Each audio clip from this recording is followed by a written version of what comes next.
नवी मुंबईकरांसाठी एक चिंतेची बातमी समोर आली आहे।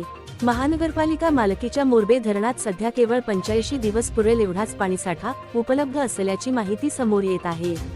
त्यामुळे येत्या काळात नवी मुंबईकरांवर पाणी कपातीची टांगती तलवार निर्माण झाली आहे का, असा गंभीर प्रश्न उपस्थित होत आहे।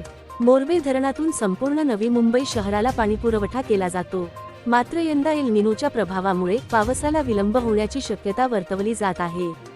अशा परिस्थितीत उपलब्ध पाणीसाठा किती दिवस पुरेल, पाणी कपात होणार का आणि महापालिकेकडे पर्यायी नियोजन काय आहे, याची स्पष्ट माहिती नागरिकांना मिळणे आवश्यक आहे।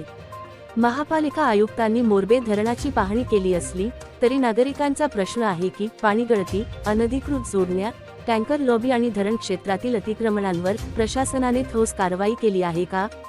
स्वतःचे धरण असूनही नवी मुंबईकरांना पाणीटंचाईचा सामना करावा लागणार असेल तर हा केवळ निसर्गाचा प्रश्न नाही, तर प्रशासनाच्या नियोजनावरही प्रश्नचिन्ह आहे।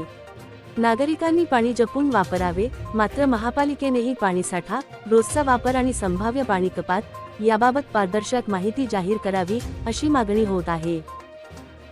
व्हिडिओ जर्नलिस्ट अथर्व सोबत सुदीप गोलप यांचा रिपोर्ट, पालिका प्रशासन, नवी मुंबई।